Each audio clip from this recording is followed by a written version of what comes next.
like to thank everyone for coming today. I'm just going to briefly introduce our guest speaker, and then she'll take the floor, and then there'll also be questions and answers afterwards. So this is Meagan Vande Bruinhorst. She is a staff member of CCBR, the Canadian Centre for Bioethical Reform.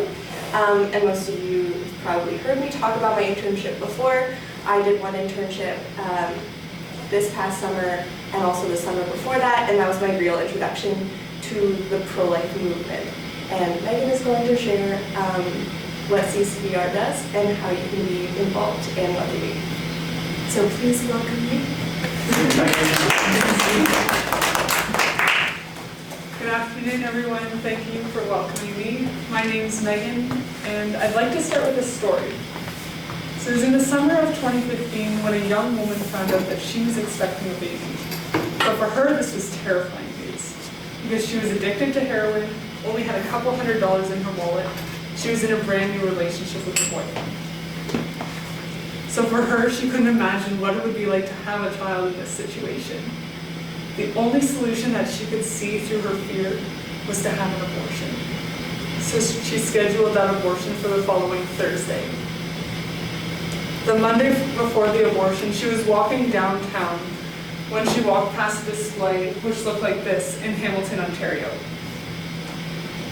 She and her boyfriend saw pictures like this, and as they walked past one of these signs, her boyfriend leaned over and said, "Angel, that's what you're going to do to our baby on Thursday." Now my friend Kiana, pictured here, heard this, and she quickly passed off her sign to one of the other interns and rushed after the couple. "What is it that you're dealing with? Is there anything that I can do to find you help?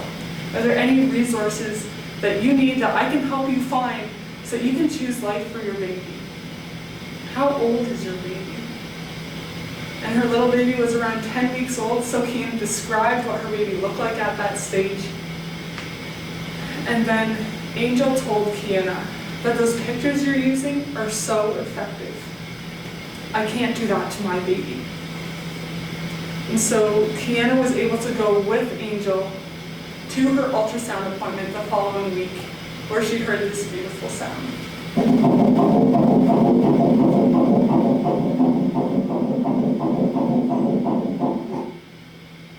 That's the sound of Angel's daughter's heartbeat exactly a week after it was supposed to be silenced forever.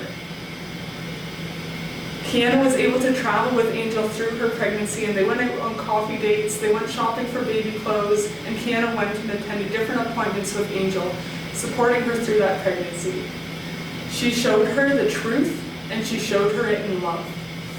And Ava, her daughter, is a survivor because of it. On February 2nd of 2016, Ava was born. And this past year, she celebrated her second birthday. Ava's a survivor. I work for an organization which exists because of children like Ava. I work for the Canadian Centre for Bioethical Reform, or CCBR, which exists because Ava's mom lived in a country where she could kill her child.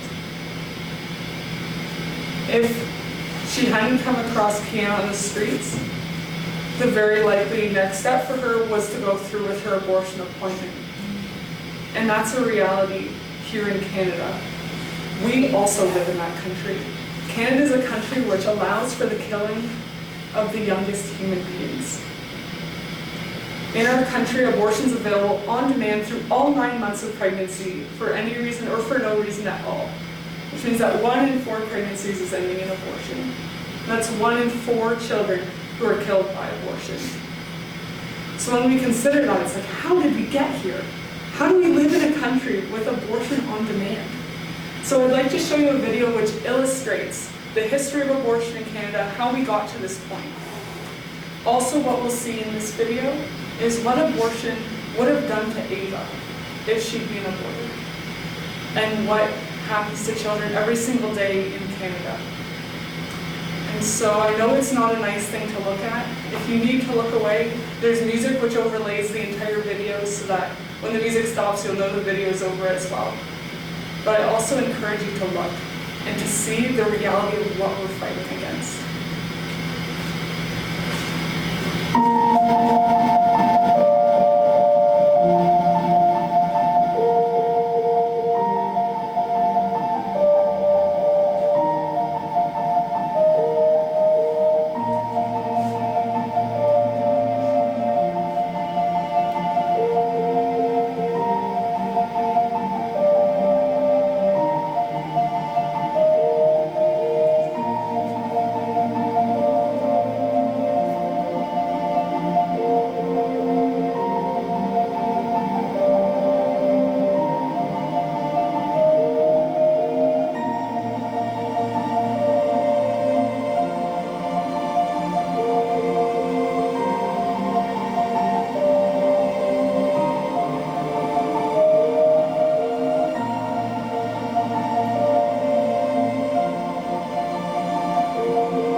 There's an intense urgency for us to do something. This morning there were nearly 300 little boys and little girls alive and doing well inside of their moms. And by tonight, by this evening, they'll be taken out with the trash, having been pulled apart, as we just saw, limb from limb, by an abortion doctor's tools. What can we do? Will we do something? Because if we don't do something, who will? So when we answer a call to action like this, often the question that follows is, what can I do? Can I do something that has an impact? And we heard how Kiana had an impact in saving Ava's life. How did that happen? What was she doing? And the question, what can we do, is one that CCBR asked as we began as an organization. And as we looked at history, we saw that other people have fought injustices in their own societies. Things which were huge within the time and age which they lived in, they fought against them and they won. They ended those injustices. So how did they do it? Let's take a look at 18th century Britain. At that time, the slave trade had been going on for over 200 years already. And it was a huge part of British economy. The British economy was extremely dependent on it. So then what that looked like, it was a triangular trade. Goods were being taken from Britain down to the west coast of Africa and traded for African people, who were then taken across the Middle Passage to the West Indies, where they went and experienced horrific circumstances and life situations in the West Indies on plantations. Then the goods which they produced, often rum and sugar, were taken to Britain, to the British people. This slave trade had existed for nearly 200 years, when in 1787, several men came together and created what's called the Society for Effecting the Abolition of the Slave Trade. They wanted to end the slave trade.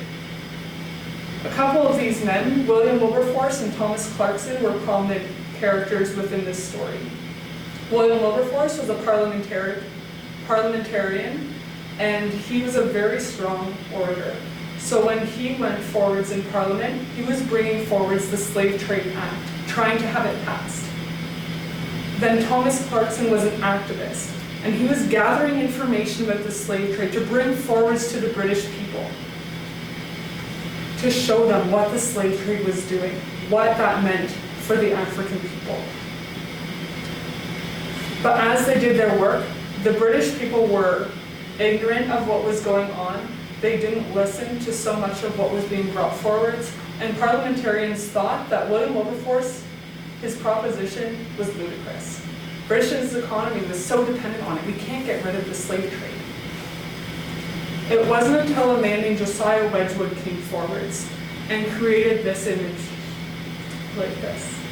He was a potter, and this showed the British people who the Africans are and asked them the question, am I not a man and a brother?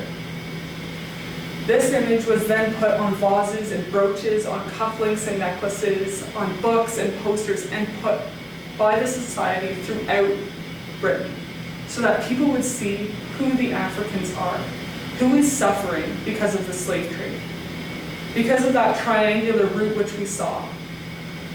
Many British people never saw who the Africans were. They didn't see the humanity of the people who were suffering because of the slave trade. And this picture exposed that. Another picture which played a crucial role in this work to abolish the slave trade was that of the slave ship Brooks. This is part of the image here, which shows the hold of the ship and the conditions in which the slaves would be taken across the Middle Passage. Men were shackled together at the ankles, and each man had a space of 6 foot by 1'4" for his body. Women had 5'10" by 1'4", that's my height. And children would have 5 foot by 1'2". That was the space that they were allowed for this voyage. You can imagine that it would have been very difficult to move around. So many of them hardly even were able to use the toilet. They were left to lay in their own filth for the voyage, which with fair weather would take 6 to 8 weeks. If weather was poor, it could take 14. Pictured here are 494 of these people. This is not the fullest capacity that they carried on a voyage. There were several voyages that were accounted to have said that they had over 600 people on the ship. For us, this doesn't look very graphic. However, at that time, they wouldn't even show it to King Louis XIV for fear of his health, because it was such a powerful image. So this picture, as well as the picture of the kneeling African, show the British people who the Africans are and what's being done to them. And that's when it began to catch in Britain. People were talking about the slave trade, and they began to boycott things that were coming from plantations on the West Indies, such as sugar. Then in 1807, 20 years after the society began their work, the Slave Trade Act was passed. Only 20 years after these men had begun their work against an injustice which had existed for over 200 that their society was extremely dependent on. Hey guys, welcome. You guys You can can sit sit. in the front row, don't be afraid. Okay, I don't mind coming up.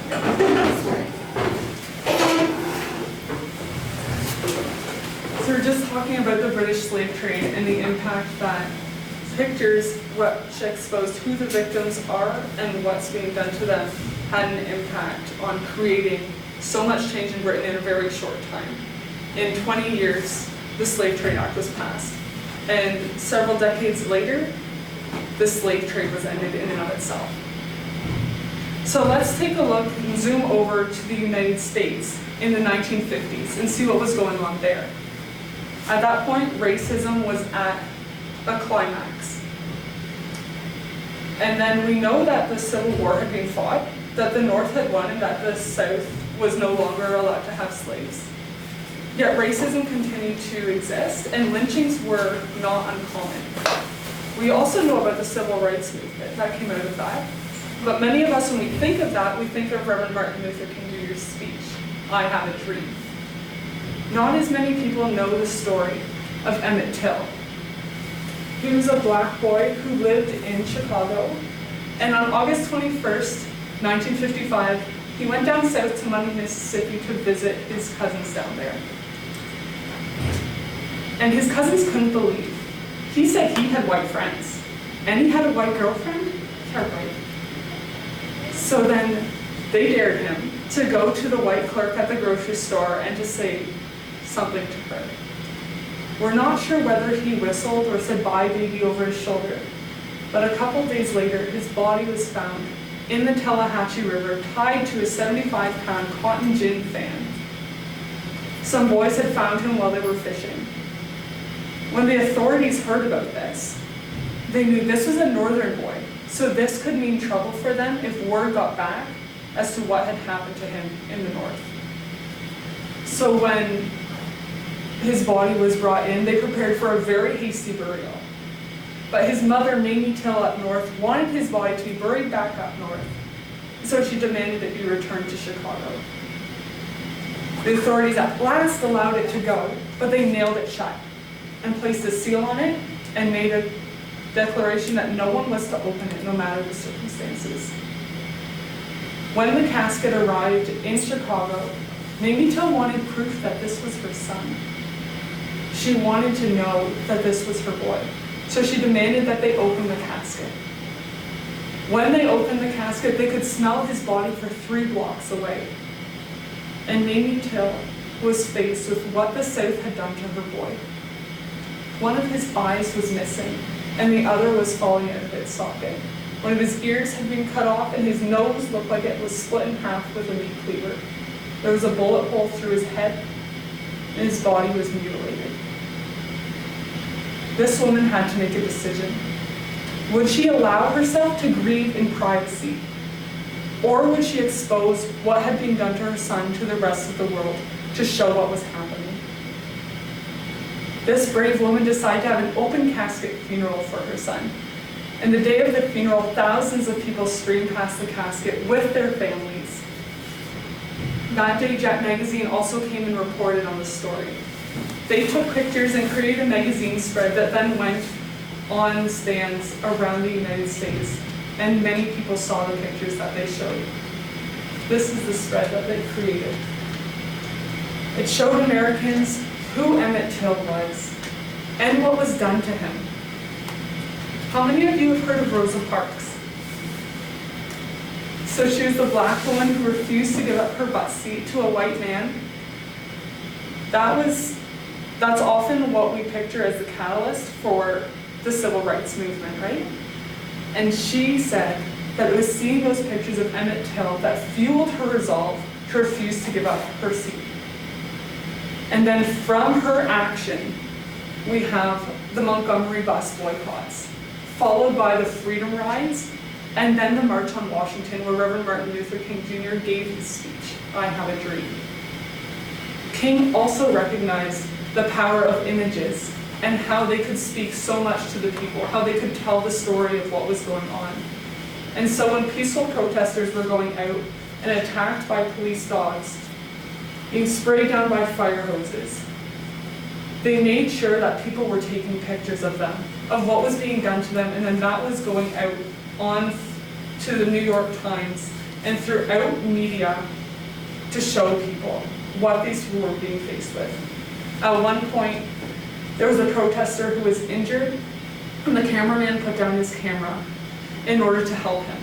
But King encouraged him, no, pick up your camera again and take pictures, because that's how you can help us the most.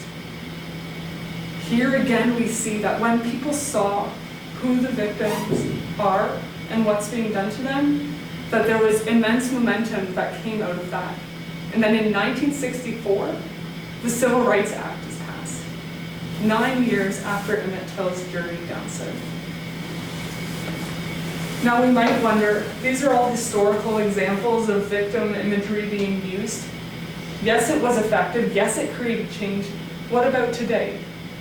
Today, a lot of people see so much advertisement, social media, mainstream media. People are very visual, and they see a lot of visual content. Can we have a similar impact with pictures today? So I'd like to tell you this story of Meagan Vande. She was a 22-year-old woman, and her husband had a 5-year-old daughter when they wanted to have a second child. But this young couple lived in China. And with the one-child policy, unless you lived in a rural enough area or you were able to pay the exorbitant fine, you could not have a second child. But her family encouraged her that they lived in a rural enough area. Their daughter was 5 years old already. It would be fine. However, when Fang was 7 months pregnant, the family planning police showed up at their home and demanded that the fine be paid. When they didn't have the money to pay that fine, Fang escaped to stay with relatives. But the family planning police captured her, took her to a hospital, and forced her to have an abortion. They injected her with an abortifacient, which killed her baby. And then they induced labor. When her family was allowed to enter the room, this is the scene that they were faced with. The only thing that they knew to do was to take pictures with their cell phone. And then this picture went onto Chinese mainstream media, a site called Sina Weibo. This story picked up and was taken in by international mainstream media as well. And this picture exploded onto the world stage. And the picture went viral. Many of us, when we thought of the one-child policy, did not think about what happened to the second child. These pictures expose that. And by the end of that month, with all the international pressure that was put on China, the National Population and Family Planning Commission said that they were going to reevaluate the way that they're currently regulating families in China. And then only 5 years later, January 1st of 2016, the one-child policy was struck down, and Chinese families are now allowed to have 2 children. It's by no means the end of evil in China, but that's a huge step in the right direction. The one-child policy had been in place for decades. So here today as well, we see that people are impacted by pictures, and we can create great societal change when we show who the victim is and what's being done to them. And that's why CCBR has adopted the strategy of using pictures of who the victim is and what's being done to them. And that's why we use abortion victim photography. So I'd like to explain 4 of our projects to you that we do. The first of them is our cornerstone project, that's Choice Chain, where we have 3-foot by 4-foot signs. We stand either downtown, outside of a high school, on a university campus or college campus, somewhere where there's a lot of pedestrians, where there's a lot of people walking around and we have opportunity to talk with them. We show these people both children who are alive and children who've been killed. And we ask them, what do you think about abortion? And as we do that, we extend the brochure that's in front of you. So if you'd like to pick up the one that has, shouldn't all human beings have human rights? That's the brochure that we hand out to people during our activity projects. And if you flip it open, you'll see the picture that shows what's being done to a first trimester baby, as well as we answer several of the questions, common arguments against the pro-life position. And on the back of the brochure, there's our contact information, as well as pregnancy health information and post-abortive healing information. So that's what we hand out when we're doing activism. When I was outside of a high school just last month, I was talking to a couple young guys, and I asked them what they thought about abortion. They weren't really sure. But then when I used the human rights argument and talked with them about human rights being for all human beings, and pointed to my sign with the picture of a live baby and the picture from my husband showing an aborted fetus, then they said that abortion is always wrong. There's no way that abortion's okay. So when I pressed them further, what about if a girl in your school is pregnant? What would you do for her? They said that they'd support her. And if she was willing, and if she needed this, they'd even adopt her baby. We can have very powerful conversations at Choice Chain, especially when we pull in the pictures to show the issue that we're talking about. The second project I'd like to share with you is that of postcarding. This is where we go with our partner and we go into a neighborhood. We have stacks of postcards and we're going to each go across the street from each other, door to door, dropping off these postcards in the mailboxes. So what these postcards show is on the outside flaps, who the preborn children are. And then on the inside, they'll see what abortion does to these children. And on the back, it has a similar discussion as to what's in the brochure, as well as a phone number for them to call us and contact information for help. So with this project, a couple years ago when I was doing an internship with CCBR, I met a woman on her front yard. And I was like, well, I can't go to your mailbox now, I should probably go up to you. So I said, hey, we're just doing an awareness campaign about abortion. Can I give this to you? And she took it, and when she's looking down at it, she's taking in what she's seeing before she looks up at me again and said, until you see what it looks like, you can think it's something else. And she hit on such a key point. The abortion industry has done an excellent job hiding what abortion is. Behind words like reproductive rights, woman's choice, the baby's hidden behind words like clump of cells and product of conception. But these pictures slice right through that and expose what abortion is and what it's doing to these children. The third project I'd like to share with you is that of door knocking. Similar to postcarding, we're going door to door. Here, there's also Deirdre on the front steps. And we're going up to the door, knocking on the door, or ringing the bell. And if someone comes to the door, we say, hey, we're just in your neighborhood asking people what they think about abortion. What do you think about abortion? So with this project, we're also able to identify people who live in a local area who are pro-life. And then we can share with them about different activism that they can get involved with on their local level. The fourth project I'll share with you is that of our truth truck. This is a truck that we have in Toronto. We also have one in Calgary, and we have a retired ambulance in Vancouver.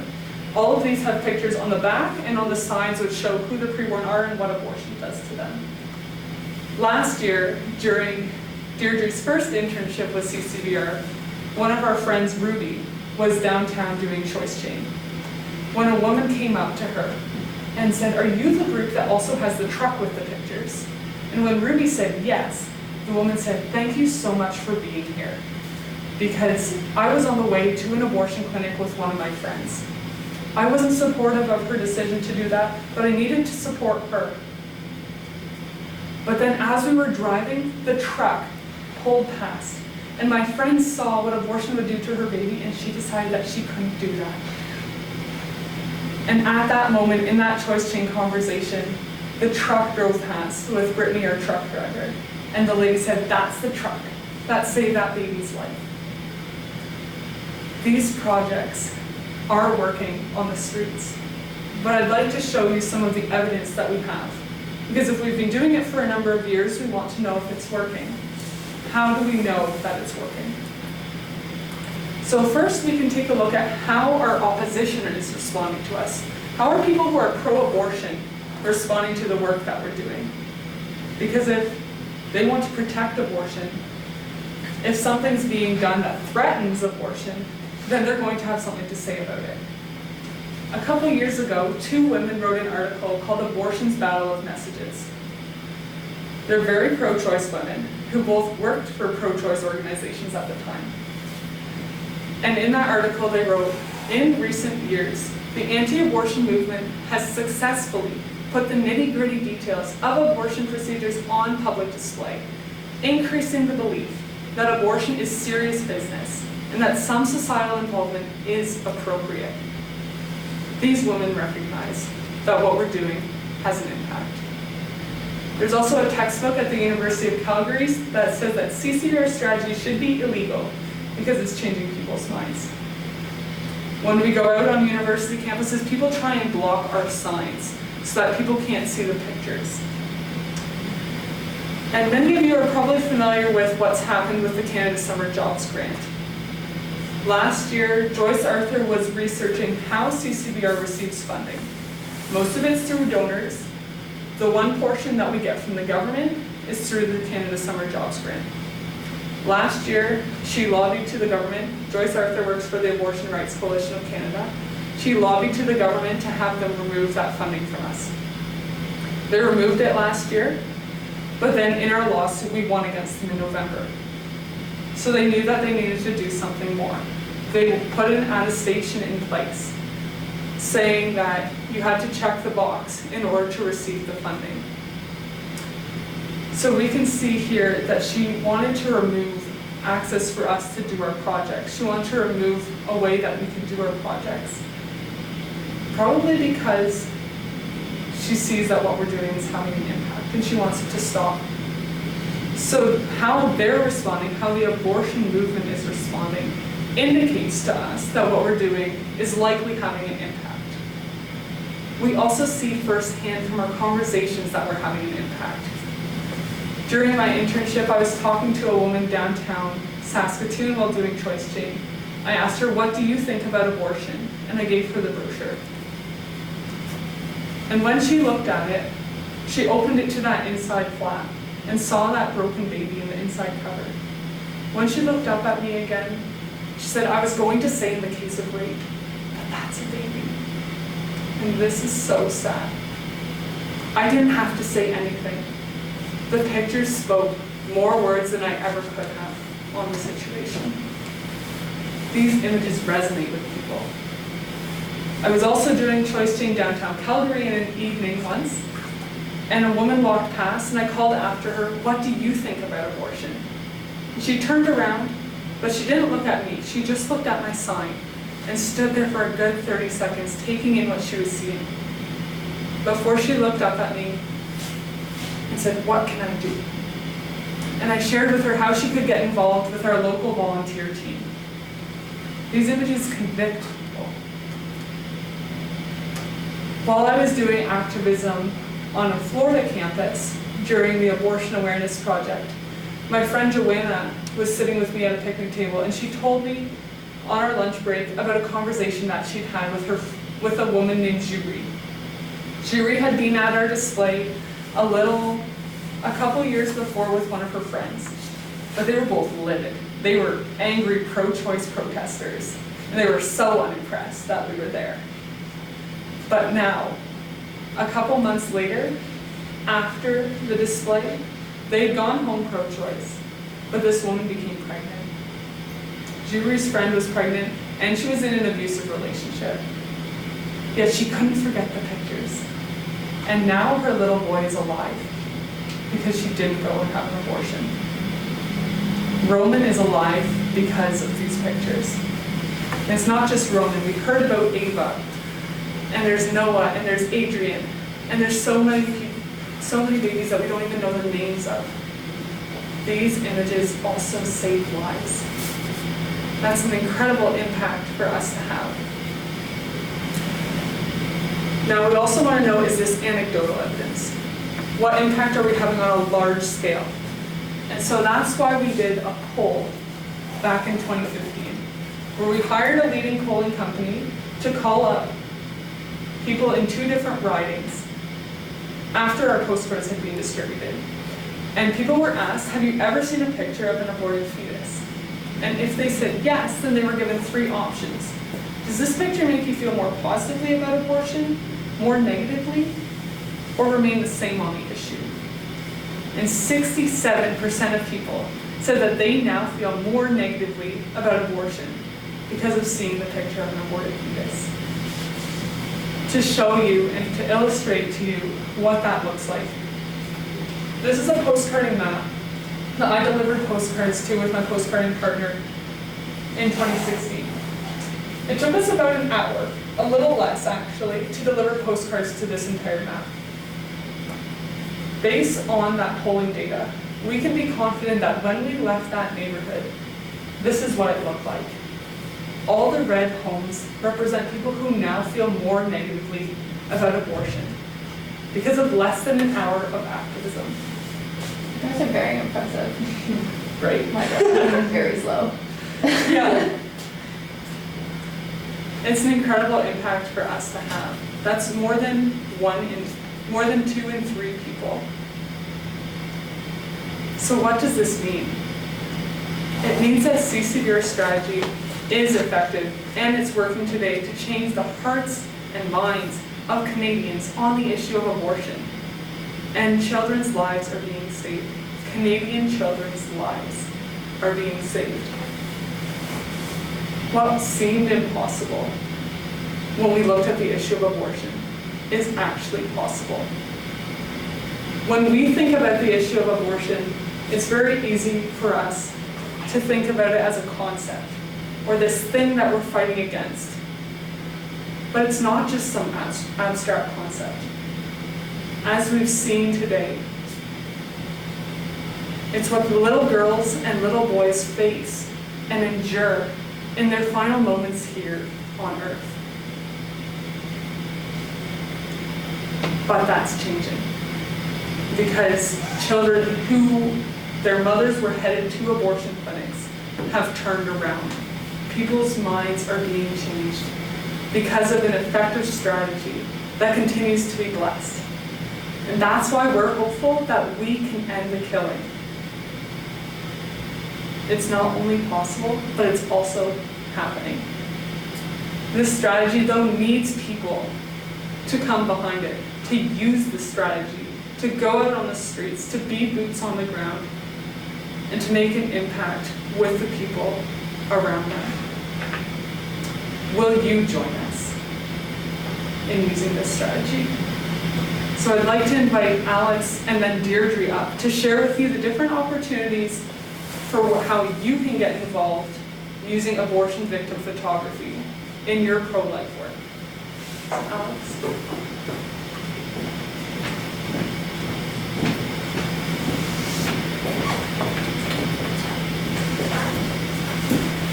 So I want to take this card discussion, I want to take it home with you to consider it. Every year CCBR does a 4-month summer internship program, and this is one of the best ways that you can get involved with the change that we're talking about. So Meagan touched on there's the different social reforms of the past, and when we look at our situation today, it's clear that we're in the middle of it's almost an incomprehensible injustice, right? Like you look outside and everything looks fine. You never guess that we're living in a country where children are actually being killed. And I remember when I first got involved in the movement, it almost seemed like making any kind of a change in terms of the abortion issue, it almost seemed like it was equivalent to tipping over a whole mountain. Like there's almost no way that we can make a difference. But as we see from the past, from all these different social reforms, it's been done before. And one of the benefits that we have is we have the benefit of hindsight. We can at least look back into history and see that change is possible. If you think of the abolitionists, like that must have taken a lot of fortitude. They had no example to draw. They had no idea if this is going to work. They had no idea if these different strategies were going to work. But the strategies that Meagan talked about, we know that they're working. It's not just a guess. It's not just an educated guess. we actually see that this is working. We see it when we're doing it ourselves. We see from the polling results that it's working. And so the summer internship is one of the best ways to get involved with that and to be able to be part of that change yourself, to hop on board and to make a difference, because we need people with us doing this kind of thing. So what the internship looks like: you join us for 4 months, May, June, July, August. You work with us full time, and it's a balance between both training and the activism itself. So the training, we provide you all of the basic training to become a good pro-life ambassador, everything from basic apologetics to how to deal with emotional people, to how to deal with police, to public speaking, to group leadership. There's a whole wide variety of different topics that we cover that we'll go over throughout the summer. And then the other component of it is simply doing the activism itself. Because it's one thing to get the training in the classroom, but we need to be out there on the streets, engaging people and changing people's minds so that they don't kill their children. And this internship allows you to do that for 4 months full time. So it's a great, great opportunity. I'll play a little video clip, and then I'll talk about kind of what an average week looks like, and then I'll pass it over to you. Every summer, the Canadian Centre for Bioethical Reform runs an internship to train and equip the newest generation of pro-life leaders. They are the largest pro-life grassroots organization in the nation, reaching millions of people with the truth about abortion every single year. Hi, my name is Kim, and this summer I was privileged to be a part of that. When I first sent my application, I never imagined how much I would be changed through these 4 months. Not only speaking up for the preborn and honor, but the sacrifice and the beauty of caring for those who you might never meet changes you at your deepest level. I learned something new about love this summer. In order to truly change our culture, we have to reach out to the culture. We have to be out on the streets. We have to be in front of the schools. We have to be on the campuses. And in order for people to know how to reach out, they have to be trained. We have to walk them through pro-life apologetics. We have to take them out there and engage with people. And that is what our internship does. Our internship essentially takes people out of their ordinary lives and puts them on the front lines to do extraordinary things. While doing activism, a woman approached me and said that abortion should be permitted in difficult circumstances, such as if a woman were living in poverty or was in school and had to finish her studies. I agreed with her that these would likely be very difficult situations to go through a pregnancy and raise a child in. However, I asked her, would we ever allow a mother to kill her newborn infant if she were living in poverty or in school and had to finish her studies? She said, of course not. I agreed with her and said, so then why would we allow a mother to kill her preborn child in these exact same circumstances? She thought about it and said, you're right, they're both human beings and it's killing either way. While choice training, I asked a young woman what she thought about abortion, and she told me that she was pro-choice. And after asking her why, she told me that every woman has the right to do what she wants with her own body. So after discussing the humanity of the preborn and who gets human rights, she agreed with me that abortion was a human rights violation. During our conversation, she shared with me that she was actually scheduled to have an abortion that week. But she told me that after seeing these images, and after everything I had told her, that she could no longer do that to her preborn child. We ended the conversation by her hugging me and thanking me for being there.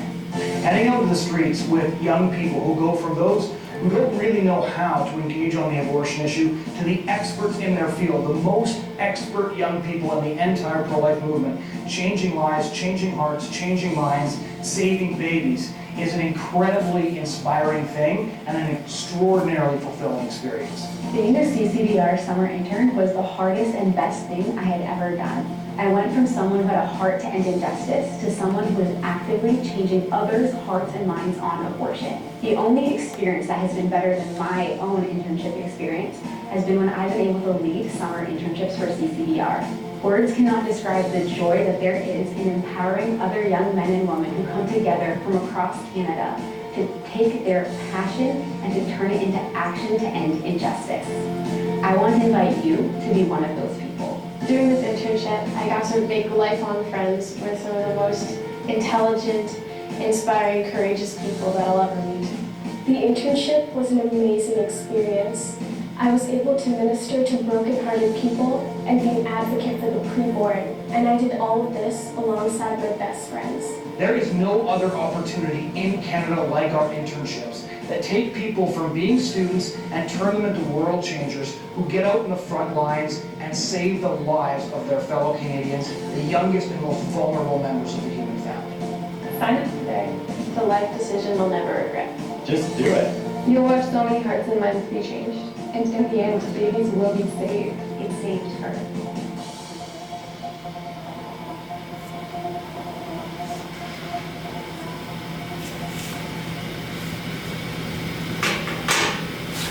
So that's the opportunity I want you all to consider doing for this summer. The application deadline isn't for a couple of months yet, but the website that you saw there is the same one here. If you have any questions about this, you can always email us as well and just ask for me. I direct the internships in Calgary, so we have to answer any questions you have. In terms of what does a typical week look like, the first week that you show up, the first week of May, that's just a basic training week. So we spend almost the entire week in the classroom. Often we get out and do one choice change, but most of it's just spent in the classroom walking through all of the basics. After that, most of the weeks follow a pretty typical schedule. So Monday and Tuesday are activism days. So we start out by doing about 3 hours of postcard delivery, one of the projects Megan talked about. Then we'll head to a downtown area or to a high school. We'll do choice change for about an hour. Then we get lunch, go back to the office, have a bit of time at the office to eat lunch and some downtime.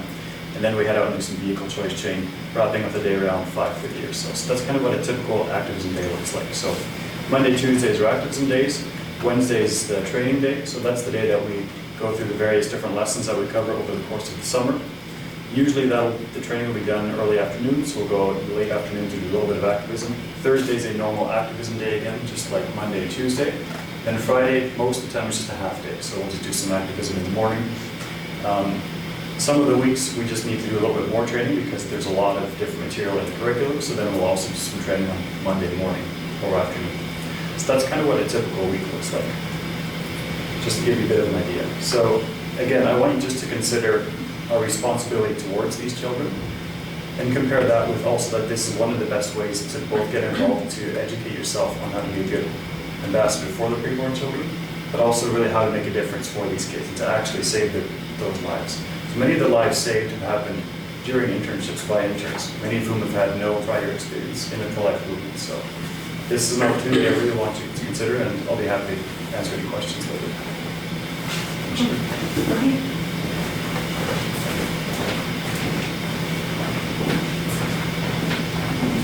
I'm just going to speak a little bit about my internships with CCBR and talk about ways that you guys can get involved in Edmonton with kind of opportunities for activism like this. So first of all, the internship changes your perspective on things. You're able to have access to so much information and work with people in an office that have been doing this for years. I was able to see all different sides of the abortion issue. And also during my activism experience, I was able to encounter different types of people, and I got to see how abortion truly affects our culture in different ways. Secondly, you might think to yourself that it's a lot of work, and it is scary. If you guys know me, I'm more of a quiet person, so it's definitely not a quiet thing to be an activist, to go out on the streets every day and asking people what they think about abortion. Complete strangers. But I kept doing it because I saw the results, that I was able to make a change, and there's no better reward than that. And lastly, it's not your typical summer job. It is so much more than that. Let's get real, guys.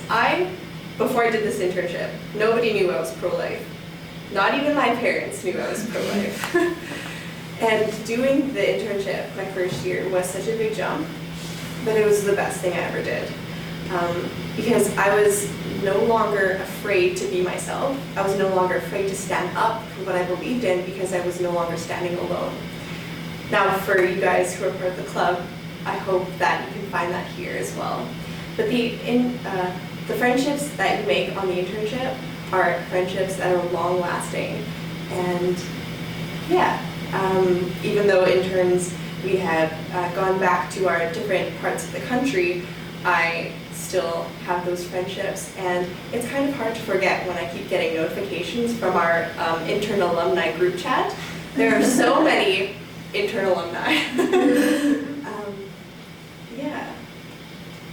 So that's what I have to say about the internship. And so I'm going to also tell you about Edmonton Against Abortion. So Edmonton Against Abortion is an activism-based community group that was inactive in the past few years until now. So the person who had been the coordinator moved away, and this fall I had taken up the position of being coordinator and have been pulling things around behind the scenes in preparation for today. And today we're doing our first door knocking. We won't be wearing bright green shirts. I'm happy about that though. So we're doing our first door knocking today, which is, what that looks like is we go up to people's doors, we'll tell them, or we'll introduce ourselves and say we're doing something called the Human Rights Project, and we ask them what they think about abortion. And sometimes we'll also show them the pamphlet that Meagan had showed up in the PowerPoint as to show why we believe that abortion is a human rights violation. And so those conversations are awesome to have, especially because we do it in pairs, and you get more experience that way in these conversations. So we're doing that this evening, door knocking, and we're also doing a few choice chains on Friday. The plan so far is to be doing activism bi-weekly. Now, activism with Edmonton Against Abortion looks different than the kind of stuff that you guys would have seen on campus. Not everyone here has been to one of our I'm Pro-Life Change My Mind tables or our Bloody Sexism tables, but the conversations that we have with the pro-choicers at those tables are so conceptual. It gets off topic so fast, and like Meagan had said, it's just the picture that really takes people back to the topic we're really talking about. So yeah, there's a big difference when we're using the pictures, and it's so important that we have people out there doing that kind of activism. So being a volunteer with Edmonton Against Abortion can look like anything you want it to look like, whether it's 1 hour a week, 1 hour a month, whether it's just behind the scene things as well. We also have one volunteer who is a counselor at the Abortion Recovery Center, and she doesn't want her face to be associated with the pictures because she doesn't want clients to think of her as a different way. However, she recognizes the need for people to be exposed to the reality of abortion, so she's chosen to take part in just behind the scenes things. Yeah, so if any of this interests you, please ask me more questions about it if you have any, and consider filling out an application form. I actually have some. You guys have filled them out already, but I do have application forms here as well. So, give it back to me. Yeah.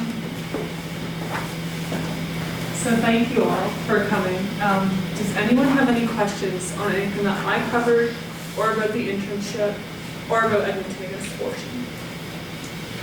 I have a question. Actually, I've come into scenarios when in Canada there are no laws against abortion. Yeah.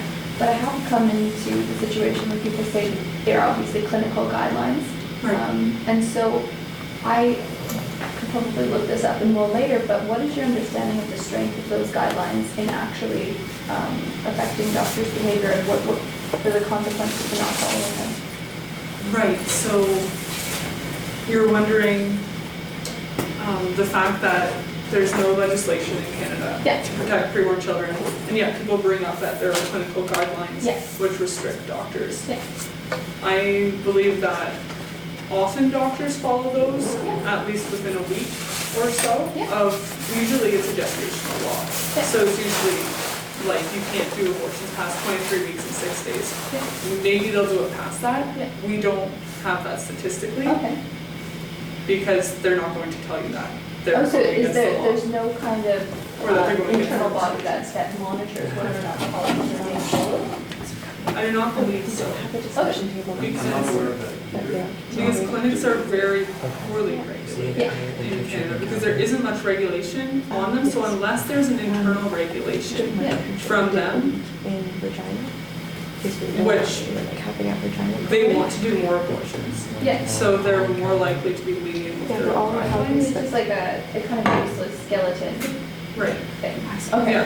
Where some doctors, a lot of doctors don't want to do abortions in the third trimester in Canada. However, because we don't have any protection for even children in the late trimester, we'll use taxpayers' dollars to send them to the United States where a doctor will provide that abortion. So, yeah, that's what I know about it. Thanks for coming. Nice to meet you. Yeah. Does that answer that? Yeah, I'll answer that, and I'll go look up more specifically, like, is there a punishment for violating if people get caught? If doctors get Not caught from the violating law. it? Not from the law, but like, like, does your license get suspended? Because there's an internal. Yeah. I'd highly doubt it, because like, with almost anything touching abortion, like you saw with the Gosnell trial, like they were so hesitant to even come anywhere near it over 10-foot pole, right? So I Yeah. kind of doubt it.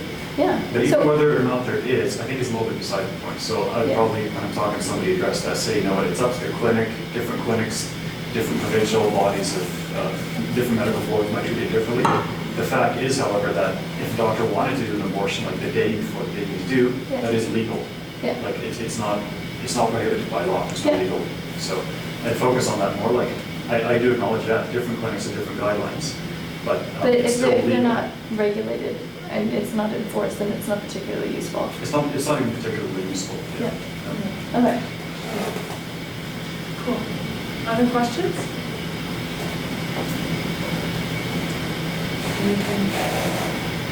Do you business with us? Yeah. I'm going to move on. Benjamin had a question, but then maybe I could just ask you now, Alex. Yeah. Is this internship this summer all in Calgary? Like, is the whole thing? Like as in, are we doing new trips? Yeah. So we're doing some trips, so we haven't quite decided where yet, but most of it will be in Calgary. So we'll spend most of the summer in Calgary. We often do 2 trips, one usually to either Saskatoon or Regina. And then the second trip, it kind of depends. Sometimes we come to Edmonton, sometimes we go to a different Alberta city. We'll be doing some activism in the cities, or We were in Winnipeg this past year. in Winnipeg this year, so it kind of depends. But the vast majority of it is just in Calgary itself, yeah. And then the surrounding communities like Airdrie, Okotoks, High River, like all cities within half an hour drive. Yeah. Cool. Is there any other questions? Or you can ask us one-on-one. Yeah, we'll be here for a couple of minutes more. Because what time do we have to leave town? 5. Yeah. Oh, yeah. We're not going to. But thank you, guys. Yeah.